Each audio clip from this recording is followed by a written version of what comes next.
"I'm sorry, but without a reservation, I can't seat you." Frank, the restaurant owner, held up a condescending hand, blocking the doorway. He just welcomed two white walk-ins. But for Christopher, his wife, and their two children, the rules suddenly changed. He had no idea the man he was publicly humiliating was the city health inspector, whose unannounced visit was already scheduled for tomorrow morning. Christopher Miller had spent 15 years as a city health inspector. He'd seen kitchens from the inside out, but never the blinding prejudice of a public-facing door. This wasn't just a family dinner ruined. It was a documented pattern. Studies show nearly a quarter of restaurant workers admit discrimination against black customers is common. As Frank turned his back, Christopher made a silent, professional decision. The routine inspection for Le Jardin franchise was no longer routine. Tomorrow, he would walk through that door not as a customer, but as the one man who could legally shut it down forever. The next morning, Christopher dressed with methodical calm. His official badge, his clipboard with inspection forms, his digital thermometer, each item was checked and loaded into his city-issued kit. This was his armor. For 15 years, he'd believed his work was purely clinical, a matter of temperatures and protocols. Last night's humiliation had shattered that illusion. His work was personal. It was about power and who got to wield it. Le Jardin franchise was Frank Renault's crown jewel. A French-inspired bistro in an upscale neighborhood, it boasted white tablecloths, a prix-fixe menu, and a wait list that stretched weeks. Frank had cultivated an image of exclusive elegance, but Christopher's city database told a different preliminary story. In the last 3 years, Le Jardin had received 12 customer complaints. 3 were about rude service. 2 mentioned overcharging. 7, however, were variations on a theme. Black patrons reporting being told they needed reservations that weren't listed online, being seated in the back by the kitchen door, or receiving inexplicably slow service. All 7 complaints had been closed with a standard note: management addressed. No health code violation found. The system had flagged a pattern, but without a health violation, it remained a civil matter. Until now. Let's rewind to the previous evening. Christopher, his wife Angela, and their kids, Maya and Jordan, were celebrating Maya's Strata report card. She'd chosen Le Jardin. They walked in, a family dressed nicely for the occasion. The host's stand was empty. They waited. A minute later, Frank emerged from the kitchen, wiping his hands on his apron. His eyes swept over them, his welcoming smile tightening. "Good evening. Do you have a reservation?" Christopher said they did not, but noticed several empty tables. Frank gave a practiced sigh of regret. "I'm terribly sorry. We're fully committed with reservations tonight." At that exact moment, a young white couple walked in behind them. "Table for 2, Frank asked them, his voice bright. "We don't have a reservation," the woman said. "Not a problem at all," Frank beamed. "I have a lovely spot right here." He'd seated them immediately at a prime table by the window. Angela had placed a gentle hand on Christopher's arm. "Let's just go," she whispered, her eyes already glistening with the familiar sting. But Maya, at 12 years old, was watching, her face a canvas of confusion morphing into hurt. "Why did they get a table?" she asked, loud enough for Frank to hear. Frank turned back, his expression now one of dismissive annoyance. "They were on our priority wait list. Now, if you'll excuse me." The dismissal was public, absolute. It was in the way the other diners averted their eyes, in the heat that climbed Christopher's neck. He was a professional, a city official, a father, and in that moment he was reduced to an unwanted obstacle. He'd let his family out in silence, the celebration utterly extinguished. Now, armed with his kit and the cold data on his screen, Christopher wasn't just an inspector. He was a plaintiff. And Frank Renault had no idea the man he'd turned away held the master key to his entire operation. Christopher's first stop wasn't the restaurant. It was the municipal archives. He pulled the full, unabridged inspection history for Le Jardin franchise. The public-facing grade was an A, but the detailed reports told a subtler story. Over 5 years, the same minor violations kept recurring. Improper food storage temperatures noted and corrected, a dishwasher cycle log not being maintained, then falling off again. It was the profile of a restaurant that did just enough to pass, a manager who saw rules as inconveniences to be managed, not standards to be upheld. Frank had been fined a total of $1,200 over that period, a cost of doing business, not a deterrent. Christopher cross-referenced the complaint addresses with city planning maps. Every single complaint from a black patron had originated from a specific, historically red-lined quadrant of the city. Frank, it seemed, had a mental map of who belonged in his dining room. This was no longer just about a snub. It was about a systemic filter, an illegal one, operating under the guise of reservation policy. At 10 a.m. sharp, Christopher parked his marked city vehicle directly in front of Le Jardin Franchise. He took a deep breath. The professional protocol was clear. Inspections are unannounced, impartial, and based solely on observable conditions. But the human directive was clearer: see everything. He pushed through the door. The lunch prep shift was underway. The smell of reducing sauces and baking bread hung in the air. A young busboy froze, seeing the badge. Christopher announced himself. City Health Department, routine inspection. The word routine felt like a lie on his tongue. Frank emerged from the back, his face a mask of professional welcome that didn't reach his eyes. He didn't recognize Christopher. Of course he didn't. The man he'd dismissed was just another face in a category he'd chosen to ignore. "Inspector, welcome," Frank said, his voice slick. "We run a tight ship here. You'll find everything in order." Christopher simply nodded, his pen already poised. He started in the front of house, nodding the gleaming surfaces. It was a facade, and he knew it. The real story was always in the back. He moved toward the kitchen door, Frank trailing him, a nervous shadow. "The kitchen is a bit hectic right now with prep. Perhaps we could." "The kitchen is the priority, Mr. Renault," Christopher said, his voice flat and official. He pushed through the swinging doors. The scene that hit him was not just one of culinary chaos. It was a catalog of neglect. A prep cook was dicing vegetables on a cutting board stained with old meat juice.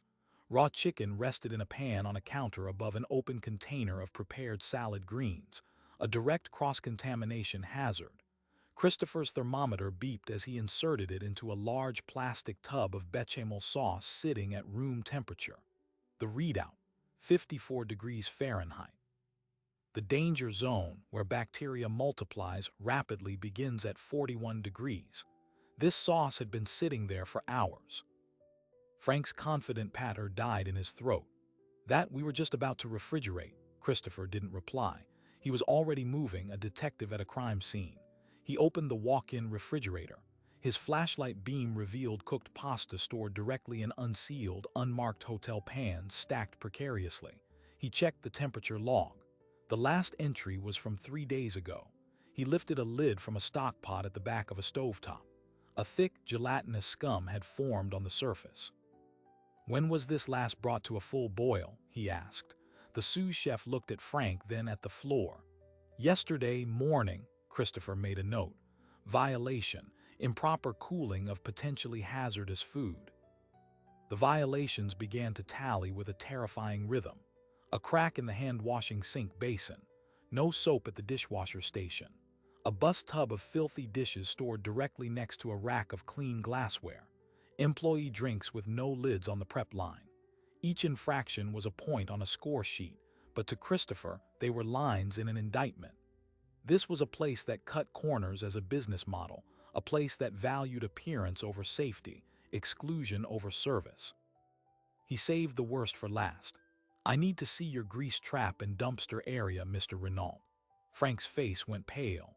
The exterior corridor was a biohazard. The grease interceptor was overflowing, a viscous, rancid lake seeping across the asphalt. The dumpster lid was wedged open by overfilled bags swarmed with flies. The stench was overwhelming. This wasn't a minor oversight. This was a severe, persistent, and blatant violation of code. A public health menace festering behind the elegant facade. Christopher's pen finally stopped. He tallied the initial count in his head. He had documented 27 critical violations. The law was clear. 15 or more critical violations could result in an immediate closure order. He looked up from his clipboard and met Frank's gaze. The owner's smugness had evaporated, replaced by a dawning, panicked comprehension. He was no longer looking at a city functionary. He was looking at consequence. "Mr. Renault," Christopher said, his voice echoing in the suddenly silent kitchen, "I am suspending your food service permit effective immediately. You are to cease all operations. I will now post a notice of closure on your front door." The red, closed BY order of the health department notice is a death certificate for a restaurant. Christopher fixed it to LeJardin's polished oak door with city-issue tape. Inside, Frank Renault was screaming at his sous chef at the walk-in refrigerator at the Universe. His empire of white tablecloths had collapsed in 53 minutes. The financial reality was immediate. Lost lunch service, lost dinner reservations, thousands in wasted perishable food. But the real damage was reputational. In the age of smartphones, a closure notice might as well be a billboard. A customer across the street was already filming it. Christopher filed his report with cold, surgical detail. 27 initial critical violations. The system triggered an automatic alert. By code, a closure required a reinspection within 24 hours to assess corrections. Frank would have 1 day to perform a miracle. Christopher's supervisor, Brenda Choi, called him into her office. She was a 20-year veteran, pragmatic to her core. She had the report open on her screen. "Miller, this is a hell of a tally. Walk me through the temperature logs." He did. She listened, nodding. "And the complainant history you referenced, the pattern." She leaned back. "You know this is going to get messy. Renault has friends. He's on the Downtown Business Association." Christopher didn't flinch. "The violations are documented, Chief. The pictures don't lie." Brenda gave him a long look. "Just make sure every T is crossed. They're going to come for the report, not the restaurant." She was right. Frank's first call wasn't to a plumber or a pest control company. It was to his lawyer, Martin Foss. Foss specialized in regulatory mitigation. His fee was $500 an hour, and his first advice was always the same: attack the inspection, not the infractions. By that afternoon, Foss had filed a formal appeal with the city clerk's office. The grounds: improper motive and selective enforcement. The appeal claimed Inspector Miller had a personal grudge stemming from a minor service dispute the previous evening, and that the inspection was a retaliatory fishing expedition, far more rigorous than standard protocol. They demanded the closure be lifted pending a full review and threatened a lawsuit for tortious interference with business relations. The appeal included an affidavit from Frank, swearing he never seen Inspector Miller before in his life. But Frank's second call was more dangerous. He called Councilman Gregory Shaw, whose campaign fundraisers Frank had hosted for years. Shaw, in turn, called the mayor's chief of staff. The pressure filtered down through the political strata like a toxic drip. By 4 p.m., Brenda Choi was in a meeting with the city's legal department. The tone was risk assessment. Could the city withstand a lawsuit? Was the inspector's personal experience a vulnerability? Brenda defended the report point by point, but the political calculus had begun. The word settlement was uttered. Christopher, meanwhile, was doing his own digging. He couldn't shake the 7 prior complaints. He used a public records request portal to pull business license records for Frank Renault.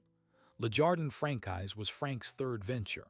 His first, a pub called the Gauguin, had gone bankrupt a decade ago. His second, a tapas bar named Barcelona Nights, had been sold 5 years prior. Christopher dug into the inspection archives for Barcelona Nights. The pattern was hauntingly familiar. A handful of minor, recurring violations, 2 customer complaints about discriminatory seating, no major action taken. The bar was sold shortly after the second complaint. Frank had a history, and he had an exit strategy. The next morning, the reinspection. Frank had mobilized a small army. The kitchen sparkled, the grease trap had been pumped, temperature logs were filled out in fresh ink. But Christopher was a forensic examiner, not a tourist. He went straight for the hidden corners. He used his flashlight to look behind the massive cooking range. The gap was packed with ancient, congealed grease and food debris, a 5-alarm fire hazard and a vermin paradise that no overnight cleaning could touch. He checked the gaskets on the walk-in refrigerator door.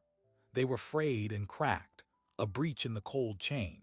He asked to see the invoices from the emergency pest control and plumbing services. The times on the receipts showed the work had begun after Christopher had left the day before, proof the violations were chronic, not a one-day lapse. Frank and his lawyer shadowed him, a duet of forced courtesy. "As you can see, Inspector, we've remedied every concern," Foss said smoothly. "We're eager to serve the public again." Christopher didn't answer. He was counting. The original 27 critical violations were on surface level, corrected. But a rigorous reinspection often uncovers the underlying systemic issues the first pass misses.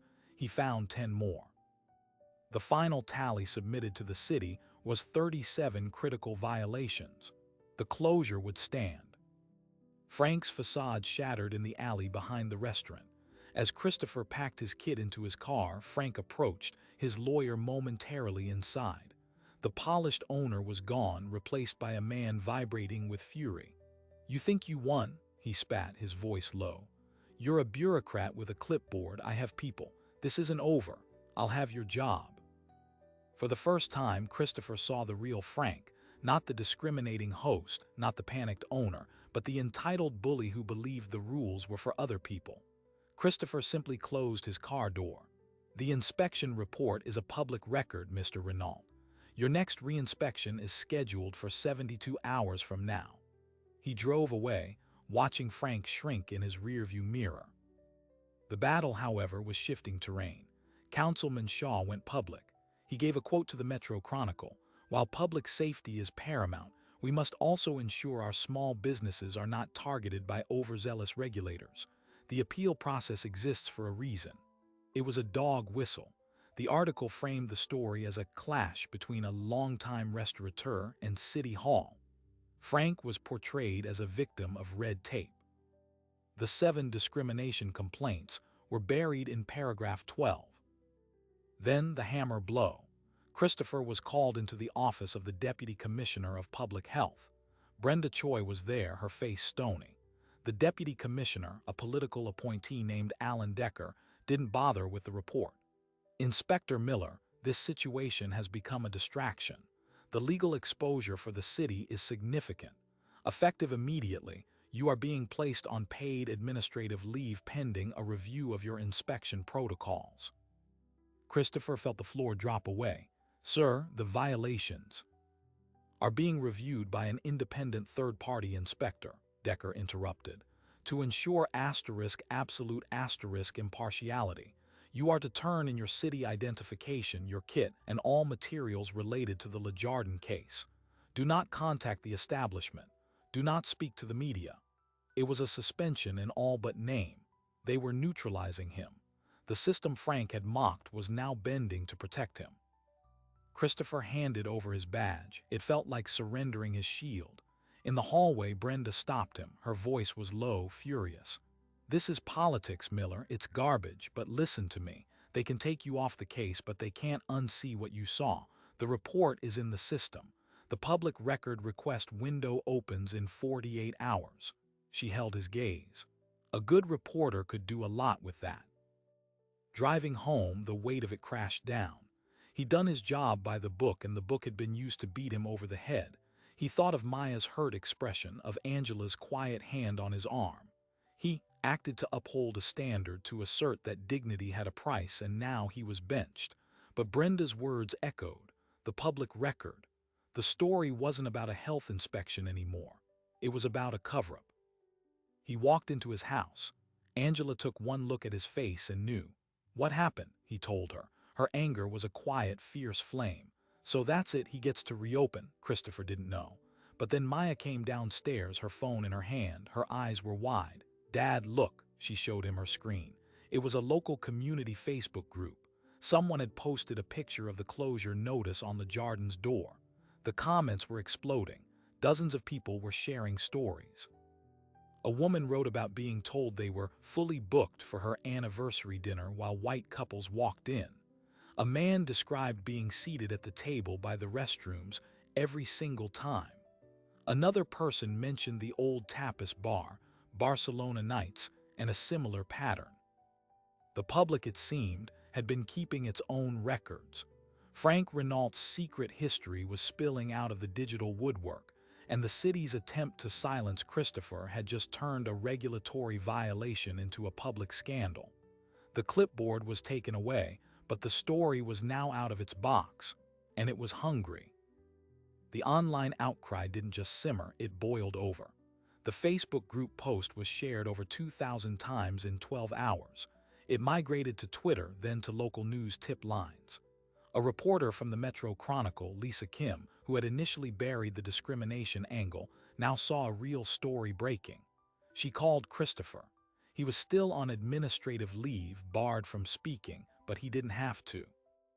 "Everything I observed is a matter of public record," he told her, reciting the city's own transparency code. "The report will be available for request tomorrow." Lisa didn't wait. She filed the request at 1 minute past midnight. Meanwhile, the city's chosen independent third-party inspector arrived at Le Jardin. He was a retired health inspector named Gerald Price, now a private consultant. His inspection lasted 20 minutes. He walked the same kitchen, glanced at the same repaired issues, and asked Frank for the correction invoices. He did not move the range to look behind it. He did not check the refrigerator gaskets. He filed a 4-page report that concluded, "All critical violations from the initial inspection have been adequately corrected. No new critical violations observed." He recommended the closure order be lifted. Deputy Commissioner Alan Decker signed off on it within the hour. Le Jardin franchise was cleared to reopen for dinner service that very night. When Lisa Kim received the full original inspection report via public records, her professional skepticism turned to shock. 37 critical violations, each with a photo. The greasy alley, the mold in the ice machine, the cross-contamination. She compared it line by line with Gerald Price's sanitized report. The discrepancy wasn't just bias, it was a whitewash. She dug into Price's background. His consulting firm, Safe Plate Solutions, had exactly 3 clients on its website. One was a catering company owned by Councilman Shaw's brother. The second was a corporate cafeteria. The third was a restaurant group that had donated to the mayor's last campaign. The independent inspector was a political fixer. Lisa published her story. The headline, "A Tale of Two Inspections, How a Restaurant with 37 Violations Got a Clean Bill of Health." This time, the discrimination complaints led the article, backed by screenshots of the social media testimonials. The story went regional. News vans once again surrounded Le Jardin, but now their questions were for Frank. He held an impromptu press conference on the sidewalk, his lawyer by his side. "This is a witch hunt," Frank declared, face flushed. "My family's legacy is being slandered by a disgruntled city employee and a mob online. We are exploring all legal options." The legal option arrived at Christopher's home by certified mail 2 days later. A lawsuit. Frank Renault and Le Jardin Franchise LLC were suing Christopher Miller for defamation, tortious interference, and intentional infliction of emotional distress. The suit claimed Christopher had weaponized his city authority to orchestrate a malicious campaign of lies because he was embarrassed at being denied a table. It sought $2 million in damages. The goal wasn't to win in court. It was to bankrupt Christopher with legal fees, to silence him through sheer financial terror. Angela held the papers, her hands trembling. Can he do this? Christopher, his savings modest on a city salary, felt a cold dread. He can try. It'll cost us everything to fight it. But the lawsuit had an unintended effect. It turned Christopher from a government official into a sympathetic everyman, a father being bullied by a powerful business owner.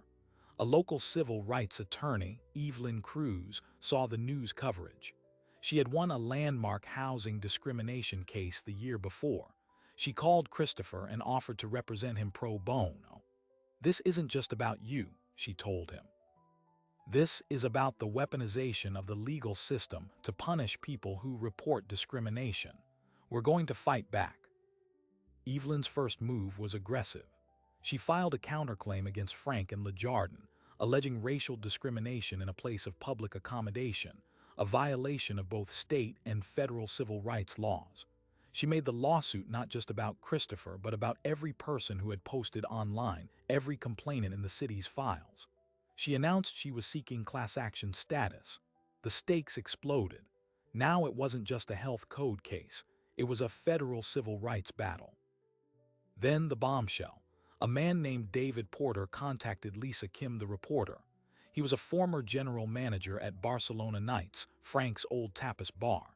He'd been silent for years, but the news coverage and the class action talk pushed him to come forward. "I couldn't live with it anymore," he told Lisa in a recorded interview. He described a binder Frank kept in his office, a handwritten list he called the VIP guest registry. "It wasn't for VIPs," David said, his voice shaking. "It was a list of names, mostly Black and Latino surnames, that hostesses were told to check against every reservation and walk-in. If a name was on the list, the instruction was to say we were fully booked or to seat them at the worst tables." Frank called it curating the atmosphere. David had kept a digital copy of the list from 2015. He provided it. It had over 150 names. Lisa and Evelyn Cruz cross-referenced it with the complainants from both Barcelona Nights and Le Jardin. There were matches. This was the smoking gun, direct evidence of a systematic, written policy of discrimination spanning years and multiple businesses. The story detonated. Councilman Shaw, sensing the shifting wind, immediately issued a statement saying he was deeply troubled by the allegations and had full confidence in the legal process. He abandoned Frank. The mayor's office announced a full and independent review of the health department's handling of the case, specifically the selection of Gerald Price as the independent inspector. Pressure mounted on Deputy Commissioner Alan Decker. Where had he gotten Price's name? Under internal investigation, he claimed it was a routine rotation from a pre-approved list. But Brenda Choi, Christopher's supervisor, provided a memo to investigators showing she had recommended two other truly independent firms. Decker had overruled her and selected Price himself. Texts between Decker and Councilman Shaw's aide were later obtained, showing Shaw's office had suggested Price for the job. The corruption was no longer implied, it was documented. The city council called an emergency public hearing. The topic: oversight of public health inspections and anti-discrimination enforcement. Christopher, Evelyn Cruz, Lisa Kim, and even David Porter were scheduled to testify. Frank Renault and his lawyer were also summoned. The hearing was set for 1 week later. It would be televised on the local government channel. In the days leading up to the hearing, Frank grew desperate. He tried to settle the class action suit quietly, offering a sum of money. Evelyn Cruz refused. She didn't want a private settlement with a confidentiality clause. She wanted a public adjudication. She wanted the policy and the people behind it named and held accountable. The night before the hearing, Christopher sat at his kitchen table going over his testimony with Evelyn. Angela and Maya sat with him. "This is bigger than a bad inspection, isn't it?" Maya asked. Christopher nodded. "It's about making sure the rules are the same for everyone, and that when they aren't, someone pays attention." He thought about the closure notice, his suspended badge, the lawsuit. It had all started with a simple, cruel lie about a reservation. Now, it was about to be heard in the most public forum the city had. The council chambers were packed. Cameras lined the back wall. The air hummed with tense anticipation. Frank and his lawyer sat at one table, stone-faced. Christopher, Evelyn, and David Porter sat at another. Council members filed in, their expressions grave. The gavel fell. The chairman spoke. "This hearing will come to order. We are here to ascertain the facts. Let the record show that the truth, whatever it may be, is the only outcome we seek." But just as the first witness was about to be sworn in, Frank's lawyer, Martin Foss, stood up. "Mr. Chairman, before we begin, my client has a brief statement he wishes to make." All eyes turned to Frank Renault. He stood, cleared his throat, and unfolded a single sheet of paper. His hands were visibly shaking. He was not looking at the council. He was looking directly at the cameras. "To the people of this city, to the Miller family, and to anyone else I have wronged," he began. The room held its breath. An apology, a surrender. Frank's lawyer had warned him against this, but Frank, cornered and crumbling, was about to change the entire game with one sentence. "I was wrong." The two words hung in the stunned silence of the council chamber. Frank Renault's prepared statement fluttered in his hand. His lawyer, Martin Foss, had gone pale. This was not in the script. "My actions at Le Jardin and at my previous businesses were discriminatory, they were hurtful, and they were against the law." He wasn't reading anymore. He was just talking, the dam of his ego finally breaking under the weight of evidence and public shame. "I told myself it was about ambience, about clientele. It was about prejudice. I am sorry to the Miller family. I am sorry to every person I turned away or mistreated."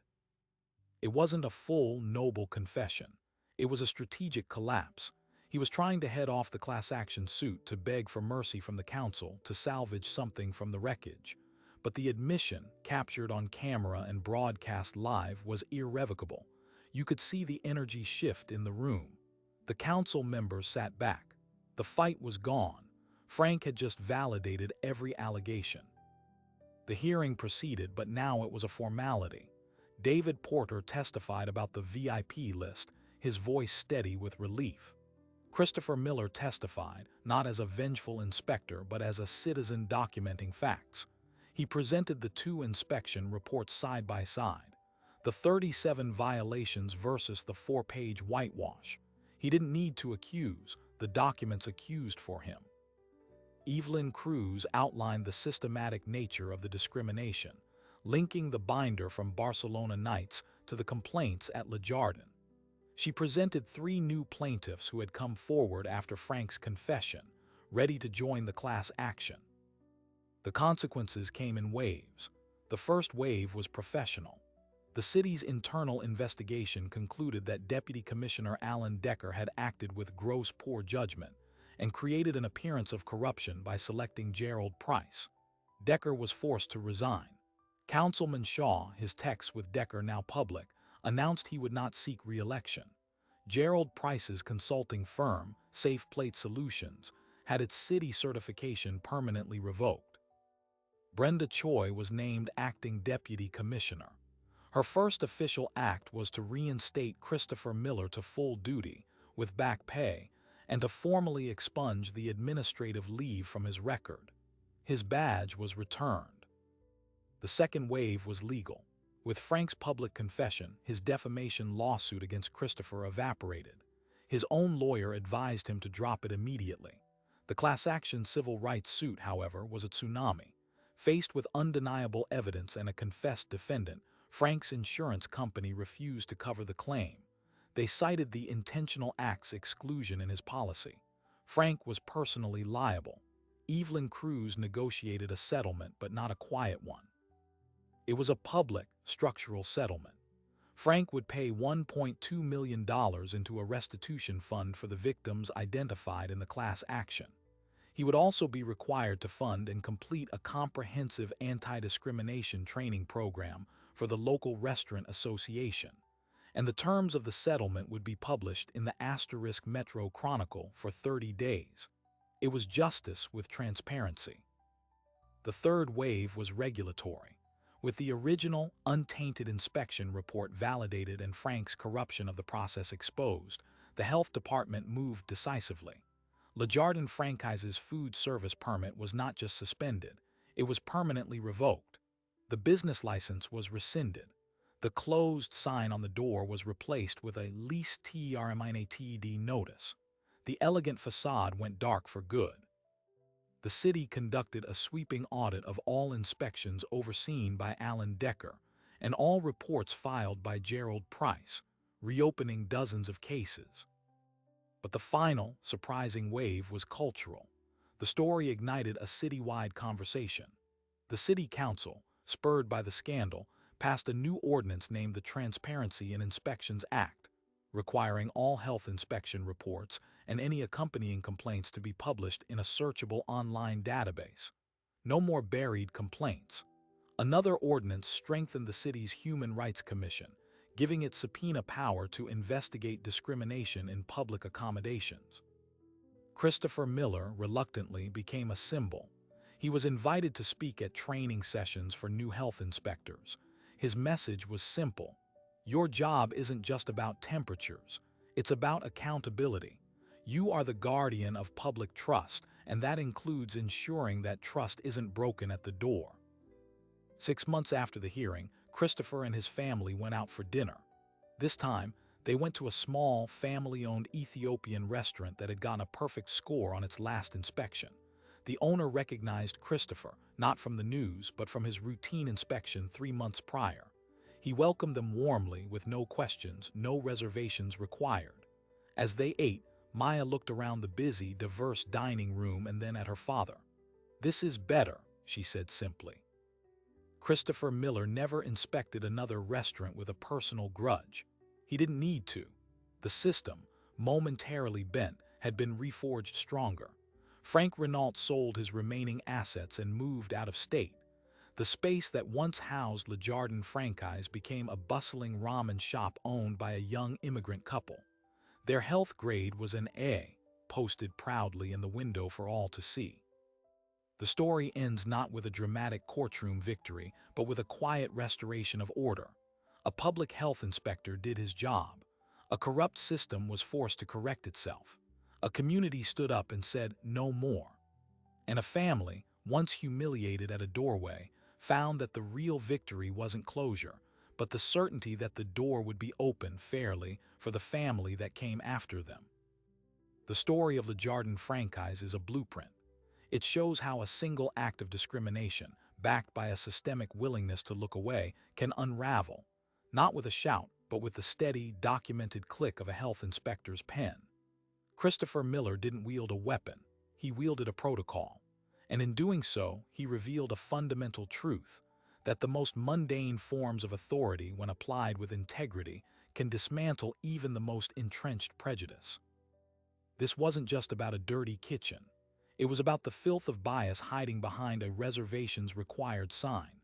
Studies show this is far from an isolated incident. Nearly a quarter of restaurant workers admit discrimination against black customers is common in their workplaces. What made this case different was the convergence of personal courage, public pressure, and a paper trail that couldn't be burned. The law, the Civil Rights Act, health codes, existed on paper. It took a man with a badge, a family with dignity, and a community with a voice to turn those words into consequence. So what lingers after the lights go out at Le Jardin? A question. How many other doors are being policed by invisible VIP lists? How many complaints are filed and forgotten because they fall between regulatory cracks? The victory here is that a city was forced to plug those cracks, to tether its health codes to its human rights codes, and to understand that a safe dining room is one where everyone is welcome to sit down. These stories matter because they map the distance between the world as it is and the world as it should be.